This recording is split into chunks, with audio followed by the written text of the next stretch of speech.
Hello बच्चों, कैसे हैं आप सब लोग? फर्स्ट क्लास हैं। जय हिंद। बच्चों, मेरा नाम है रवि शुक्ला और जीनियस कोचिंग में आपका बहुत बहुत स्वागत है। बच्चों, आज हम लोग एक्सरसाइज 1.5 को स्टार्ट करते हैं। ठीक है, क्लास 9 का नंबर सिस्टम। ओके। अच्छा बच्चों, एक चीज़ और बता देता हूँ कि जो अभी नई बुक आई है उसमें ये वाली एक्सरसाइज 1.4 है, और अगर पुरानी वाली बुक में देखें तो ये एक्सरसाइज 1.5 है। ठीक, तो पुरानी बुक के हिसाब से चल रहे हैं हम। ओके, चलो भाई। तो ध्यान से देखो बच्चों, इसमें ये पहला क्वेश्चन है ना। हमें इसको सॉल्व करना है, बताना है कौन सा नंबर रैशनल है और कौन सा इरेशनल है। तो देखो बच्चों, इसमें देखो 2 माइनस रूट 5, तो हमें ये चीज मालूम है, अगर कभी भी आप रैशनल नंबर में से इरेशनल नंबर माइनस करते हैं तो हमारा आंसर ऑलवेज क्या आता है? इरेशनल नंबर आता है। ठीक, तो ये छोटी बात ध्यान रखिएगा। और चाहे रैशनल नंबर में आप इरेशनल नंबर ऐड करें तो भी आपका आंसर क्या आएगा? इरेशनल नंबर ही आएगा। ठीक है। अच्छा, एक चीज और, अगर आप रैशनल नंबर में इरेशनल नंबर मल्टीप्लाई करते हैं तो भी आपका आंसर इरेशनल नंबर आएगा। ओके। और अगर भाई हम रैशनल में इरेशनल डिवाइड करें, चाहे चाहे इरेशनल में रैशनल नंबर डिवाइड करें, ठीक, तो भी हमारा आंसर क्या आता है? ऑलवेज इरेशनल नंबर आता है ना। तो ये बात आपको ध्यान रहेगी कि नहीं रहेगी? बोलो। ठीक है। चलो, अब देखो यही सारी कहानी है ना, इसमें स्टार्ट करते हैं। तो देखो ये लिख रहा है 2 माइनस रूट 5। तो देखो 2 क्या है? Rational number. 2 रेशनल नंबर है और रूट 5 क्या है? रैशनल नंबर है। तो रैशनल में रैशनल जब हम सबट्रैक्ट करेंगे तो हमें क्या मिलेगा? रैशनल नंबर मिलेगा। Okay, clear. अब आगे देखो, इसको देखो बच्चों, इसको सॉल्व करते हैं। पहले यहाँ पे लिखते हैं 3 प्लस रूट 23 और माइनस रूट 23। तो देखो ये प्लस माइनस कैंसिल हो गया, तो बचा कितना? ये बचा 3। तो 3 क्या है? 3 है रैशनल नंबर। ठीक है भाई, तो 3 तो हो गया हमारा रैशनल नंबर, तो ये तो आ गया रैशनल। अच्छा, इसमें आते हैं 2 रूट 7 अपॉन 7 रूट 7। अच्छा भाई, इसमें देखो क्या करेंगे बच्चों, 2 रूट 7 अपॉन 7 रूट 7। ये तो साफ पता चल रहा है, रूट 7 कैंसिल, तो कितना बचा? 2 अपॉन 7। तो ये P बाई क्यू के फॉर्म में आ गया। तो P बाई क्यू के फॉर्म में आ गया तो क्या हो गया?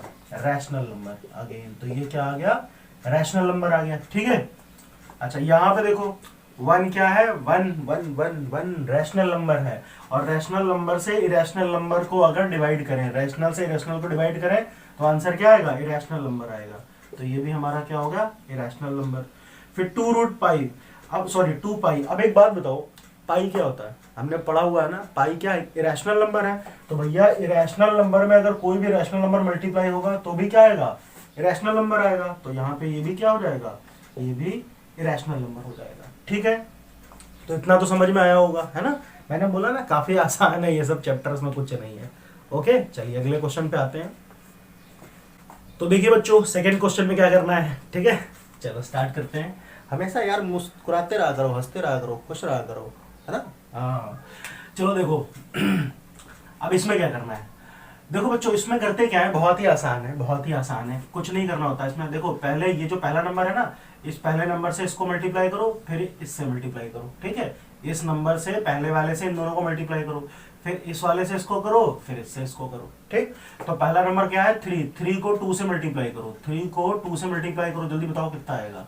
3 को 2 से मल्टीप्लाई करो तो 3 2 जा 6। अब 3 को रूट 2 से मल्टीप्लाई करेंगे, तो 3 को रूट 2 से मल्टीप्लाई करेंगे तो कितना आएगा? 3 रूट 2 हो जाएगा। 3 रूट 2 हो जाएगा। ठीक, अब ये 3 का काम खत्म। ठीक है, इस 3 का काम खत्म।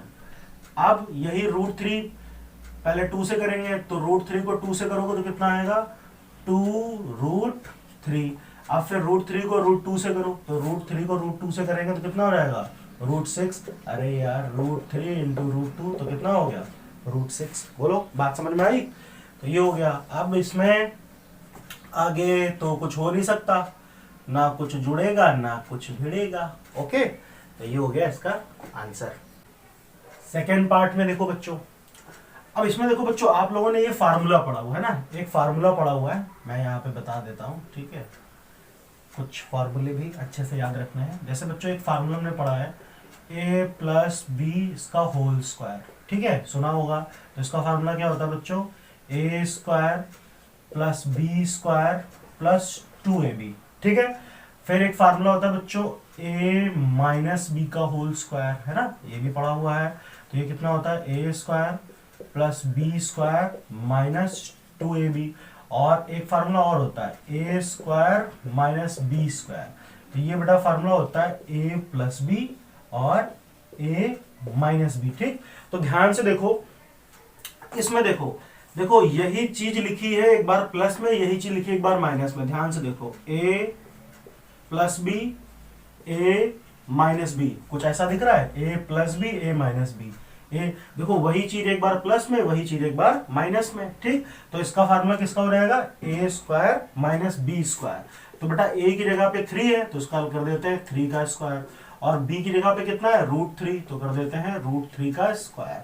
ठीक है, तो हमें मालूम है कि 3 का स्क्वायर कितना होता है 9, और √3 का स्क्वायर देखो रूट से कैंसिल हो जाता है, तो कितना आएगा 9 माइनस 3, जो कि कितना हुआ 6। तो इसका आंसर हो गया 6। ठीक है, अच्छा आगे देखते हैं बच्चों। अब इसमें देखो कौन सा फार्मूला लिख रहा है, ध्यान से देखो इधर, a प्लस बी इसका होल स्क्वायर दिख रहा है, ये a है ये b है, पहला फार्मूला देखो ये a है ये b है। ठीक, तो क्या फार्मूला बनेगा a स्क्वायर, तो पहले हम करते हैं √5 का स्क्वायर कर देते हैं, चलो भैया, फिर b स्क्वायर यानी √2 का स्क्वायर कर देते हैं, फिर क्या कह रहा है 2ab, चलो लिख लेते हैं, प्लस 2, a कितना है बच्चों √5 और b कितना है √2। अच्छा एक बात मालूम है ना, 2ab का मतलब 2 इंटू a इंटू b है ना, मल्टीप्लाई है इनके बीच में। तो अब जो ध्यान से देखो, देखो ये स्क्वायर से रूट कैंसिल हो गया, यहाँ भी वही चीज हो गई है ना, और ये कितना हो गया, इसको मल्टीप्लाई करते हैं √5 और √2, तो ये हो गया √10। क्लियर है, अब इसको जब बच्चों सॉल्व करेंगे तो देखो 5 और 2 कितना हो गया 7, और ये एज इट इज रहा 2√10, तो ये आंसर हो गया। ठीक है, समझ में आया इतना, बस वही नॉर्मल ठुल्लू सी कैलकुलेशन। अच्छा इसमें देखो जल्दी बताओ इनमें से कौन सा फार्मूला लग रहा है, फिर से देखो a minus b a plus b, ये वाला दिख रहा है a plus b a minus b, अरे वो आगे पीछे लिखे हो कोई दिक्कत नहीं है, मतलब वही है। ठीक है, a minus b a plus b वही चीज लिखी है, तो ये क्या फार्मूला हो गया a square minus B square, तो a की जगह है √5 इसका स्क्वायर, और b की जगह पे है √2 इसका स्क्वायर। तो बच्चों मैंने अभी क्या सिखाया, ये रूट से कैंसिल तो यहाँ बचा 5, यहाँ भी ये कैंसिल तो बचा 2, तो 5 में से 2 गया, कितना बचा 3। ठीक है, तो ये हो गया। ठीक है, चलिए अगले सवाल पे आते हैं, इसको लिखो जल्दी से। थर्ड क्वेश्चन पे आते हैं बच्चों, है ना, ध्यान से पढ़िए, देखिए स्क्रीन पे दिया हुआ है, कह रहा है recall pi is defined as the ratio of circumference C of a circle to its diameter. Okay, that is pi is equal to C upon D. ठीक है भाई, this seems to contradict the fact that pi is irrational, how will you resolve this contradiction. ठीक है भाई, अच्छा देखो इसका मतलब क्या है, देखो इसमें बोल रहा है कि बेटा जो पाई है, पाई को उन्होंने क्या कहा है, ये रेशियो होता है सरकमफ्रेंस और डायमीटर का। ठीक, कैसे समझो, देखो जैसे यार ये हमने पढ़ा हुआ ना, ये मान लो ऐसे सर्कल है, ठीक है, ये सर्कल है, ठीक, और ये इसका सेंटर है, तो यहां से लेकर के यहां तक की ये डिस्टेंस, इसको क्या बोलते हैं डायमीटर बोलते हैं, है ना भाई। देखो यहां से यहां तक ये रेडियस होती है, ये भी रेडियस होती है, तो रेडियस यानी 2r इज इक्वल टू क्या बन जाता है, डायमीटर बन जाता है। और सरकमफ्रेंस समझ में आता है ना, यानी ये पूरा यहां से, मान लो यहां से चलना शुरू किया और चल के वापस यहीं पे आ गए, तो इसको बोलते हैं सरकमफ्रेंस। ठीक है, देखो अच्छा देखो हमने एक फार्मूला पढ़ा है, सरकमफ्रेंस ऑफ सर्कल क्या होता है, जल्दी बताओ। Circumference of circle, circumference of circle, ठीक है, सरकमफ्रेंस ऑफ सर्कल इसको c से लिखते हैं, तो ये बेटा ये होता है 2πr, ये मालूम है हमें। तो अब ध्यान से देखो, c इज इक्वल टू, मैं 2r को पहले लिख लूं और पाई को बाद में लिख दूं, तो ये अपॉन में आ जाएगा ऐसे ऐसे, तो ऐसे हो जाएगा c upon 2r is equal to pi, और इसको सीधा लिख लेते हैं c is equal to c upon 2r। बच्चों 2r का मतलब क्या है, 2r का मतलब है d, तो यही चीज लिखी, ये देखो ध्यान से यही चीज लिखी है ना। तो पाई जो है इन्होंने कह दिया है कि पाई तो एक इरेशनल नंबर होता है, पाई क्या होता है इरेशनल नंबर, ठीक। लेकिन यहाँ पे देखो पाई जो बना हुआ है वो कैसे बना है, देखो हमने पाई की वैल्यू क्या पढ़ी है 22/7, तो यार ये p है ये q है, लेकिन p/q के फॉर्म में जो चीज होती है वो क्या होती है, रैशनल नंबर होता है ना, लेकिन पाई होता है इरेशनल। तो यही कह रहे हैं कि आप इस कॉन्ट्रडिक्शन को कैसे रिसॉल्व करेंगे कि भाई ये तो p/q के फॉर्म में है, तो p/q के फॉर्म में होने से ये रैशनल नंबर होना चाहिए, मगर होता ये इरेशनल है, ठीक, जैसे यहाँ पे देखो ये मान लो यार ये P है और ये Q है। अब तो मामला गड़बड़ हो गया कि P बाई Q के फॉर्म में है, P बाई Q के फॉर्म में है तो ये रैशनल होना चाहिए, मगर होता तो इरेशनल है। तो दोनों में झगड़ा हो रहा है, एक बोल रहा है रैशनल, एक बोल रहा है इरेशनल। अब कैसे इस झगड़े को सॉल्व करेंगे, तो अभी कर देते हैं सॉल्व। ध्यान से देखो, देखो बच्चों हमें मालूम है कि 22/7 जो है ये एग्जैक्ट वैल्यू नहीं है पाई की, ठीक है। अगर मैं इसको डिवाइड करूं और इसका डेसिमल एक्सपेंशन निकालूं तो उसका डेसिमल एक्सपेंशन कैसा आएगा, हमें मालूम है ना डेसिमल एक्सपेंशन। मैंने याद करो इंट्रोडक्शन पार्ट में दिखाया था इसको सॉल्व करके कि भैया इसका डेसिमल एक्सपेंशन नॉन रिपीटिंग और नॉन टर्मिनेटिंग आएगा। मतलब अगर मैं इसको डिवाइड करूं तो नंबर ऐसे आएंगे, ना तो वो रिपीट होते होंगे और ना ही कभी टर्मिनेट होंगे। तो नॉन रिपीटिंग नॉन टर्मिनेटिंग क्या हो जाता है, इरेशनल नंबर। बात समझ में आई, इसलिए पाई क्या होता है, एक इरेशनल नंबर होता है। यानी कि हमारा ये कॉन्ट्रडिक्शन कैसे सॉल्व होगा, तो this is not a exact value of pi. तो हम यहां पे लिख देंगे कि जो ये वैल्यू है ना 22/7, तो लिखेंगे कि 22/7 है ना जो दिया होता है is not exact value of pi, ठीक है। ये क्या है, इसकी एग्जैक्ट वैल्यू नहीं है, ये केवल इसकी अप्रॉक्स वैल्यू है, अप्रॉक्स में दे दिया हुआ है, ठीक है। बट इन डेसिमल एक्सपेंशन है ना, डेसिमल एक्सपेंशन करें, इसको हटा दो है ना, समझ तो गए होंगे। बट इन डेसिमल एक्सपेंशन ठीक है, expansion pi is non terminating and non repeating. बात समझ में आ रही है, non repeating. Hence pi is an irrational number. कहानी समझ में आई, ठीक है ना।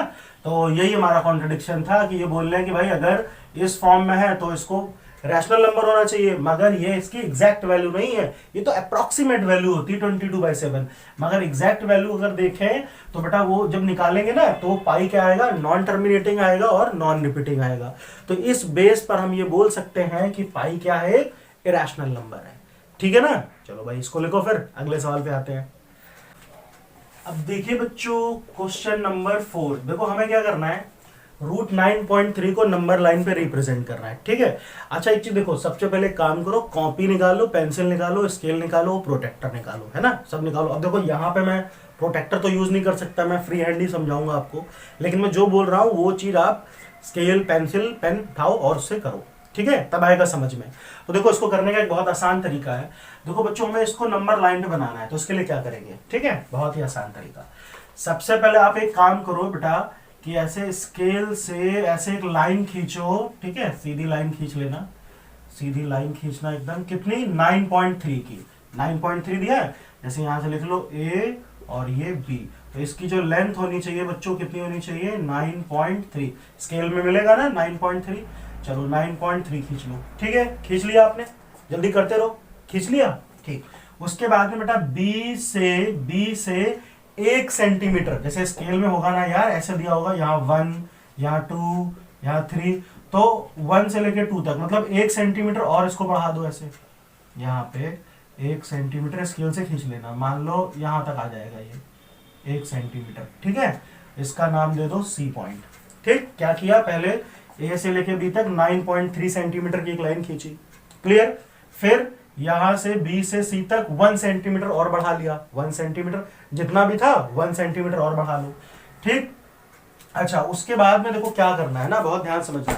आप अपने जो पेंसिल है उसको कंपास में लगाओ, ठीक, कंपास में लगाओ, और जो कंपास देखो ऐसे होगा ना, कंपास प्रकार बोलते हैं, प्रकार की चोंच जो है ना, चोंच जो होगी उसको यहाँ पे रखो और आधे से ज्यादा इसको फैलाओ, कंपास को आधे से ज्यादा, ऐसे मतलब ऐसे करके आधे से ज्यादा फैलाओ, ठीक है। आधे से ज्यादा फैला दिया, आधे, इस लाइन दिख रही है, इस लाइन के आधे ज्यादा, जैसे यहां तक फैला लो, कंपास को ऐसे रखो, यहां तक फैला लो। तो जब यहां तक फैलाओगे तो फिर एक आर्क ऐसे लगाओ, ठीक है भाई, और एक आर्क ऐसे लगाओ, नीचे लगा लिया, ठीक। फिर वही, अब बिल्कुल कंपास को हिलाना नहीं है, कंपास की चोंच को यहाँ रखो, फिर एक आर्क ऐसे लगाओ और एक आर्क ऐसे लगाओ। ठीक, लगाया, और फिर इसको आर्क को ऐसे करके ये ऐसे मिला देना, यहाँ बीच से एकदम जाएगी लाइन, है ना। तो ये भैया आर्क देख लेना, आप लगाना आराम से कंपास से, सीधी सीधी ऐसे ऐसे करके लगेगी। इसी तरह इधर भी, है ना, यूं करके आर्क लगाई और इस लाइन को एकदम यहाँ से मिला दिया, मिला दिया। अब बेटा क्या करना है, वही जो कंपास है उसकी चोंच को रखो यहाँ पर, ये पॉइंट मान लो O है, यहाँ पे रखो ऐसे, ठीक, यहाँ पे रखो और इसके बराबर यहाँ तक A तक फैलाओ, यहाँ पे रखो और A तक फैलाओ। A तक फैलाओगे तो इस तरह से ये एक सेमी सर्कल बन जाएगा, बन जाएगा। यहाँ पे रख के ऐसे फैला दिया, सेमी सर्कल बन जाएगा। ठीक है, उसके बाद में आपको क्या करना है, फिर वो डी लेना है। डी, डी जानते हो ना, वो क्या बोलते हैं उसको, प्रोटेक्टर नहीं, प्रोटेक्टर नहीं, सॉरी, डी चांदा होता है ना, चांदा, चांदा बोलते हैं उसको। ठीक है, प्रोटेक्टर ही बोलते हैं शायद, ये तो कंपास था ना, प्रोटेक्टर। ठीक, तो प्रोटेक्टर की हेल्प से यहाँ पे एक 90 डिग्री की लाइन खींचनी है। ठीक है, 90 डिग्री यहाँ बी पॉइंट से इस पर रखोगे, होता है ना उसमें 90 डिग्री, तो 90 डिग्री से 90 डिग्री से ऐसे ये लाइन खींचनी है, ये ऐसे 90 डिग्री बनाती है। ठीक है भाई, बोलो, बात समझ में आ रहा है ना। ठीक है, कर लिया इतना। अच्छा, अब एक काम करो, इस लाइन को थोड़ा सा ऐसे आगे बढ़ा दो, कोई दिक्कत नहीं है, इतना कर लिया। ठीक, समझ में आया ना, यहाँ पे रखा और ये 90 डिग्री की एक लाइन खींच ली। ठीक है भाई, ये पॉइंट का कुछ नाम दे दें, ABC हो गया, चलो इसका नाम D दे देते हैं। अब क्या करना है, अब ध्यान से देखो बच्चों, यहाँ पे आपको चोंच रखनी है कंपास की, कंपास की चोंच यहाँ रखो और ये D तक फैलाओ, B से लेके D तक फैलाओ। ठीक है, करते रहो जो मैं बोल रहा हूँ, यहाँ रखो इसकी चोंच को और यहाँ D तक फैलाओ, ऐसे पेंसिल से, है ना, फैलाओ। और फिर यहाँ से रख के यूं ऐसे करके आपको एक ऐसे आर्क मारनी है, ये ऐसे करके यहाँ पे रखोगे और ऐसे आर्क लगाओगे यूं। ठीक, तो मान लो ये आर्क यहाँ पे कहीं कट कर रही होगी, है ना, जो भी पॉइंट पे, मान लो ये जो पॉइंट कट कर रहा है वो E है। ठीक है, तो ये जो आपका अब आया है, ये जो आपका आया है, ये क्या हो जाएगा, 9.3 रूट में ये यहाँ पर आ जाएगा, ये जो यहाँ पे जहाँ पे आर्क कट करेगी। ठीक है, क्योंकि ये BD और ये जो है ये इतना BE, ये और ये बराबर होता है। ठीक, तो ये जो आपका आएगा बेटा, ये कितना आएगा, √9.3 आएगा। ठीक है, बात समझ में आ रही है, √9.3 आएगा ये यहाँ पर। ठीक है, समझ में आया इस तरह से। तो ये कहानी समझ में आई ना, पहले एक लाइन खींच लेना, AB कितनी 9.3 सेंटीमीटर की, फिर B से C तक 1 सेंटीमीटर बढ़ा देना, फिर C और A की परपेंडिकुलर बाइसेक्टर, आगे से ज्यादा, कंपास ऐसे फैलाया, चोंच यहाँ कट मारा, इसको मिला दिया, O पर आया, फिर O पे रख के इसके बराबर की रेडियस लेके ये हमने क्या बना लिया, सेमी सर्कल।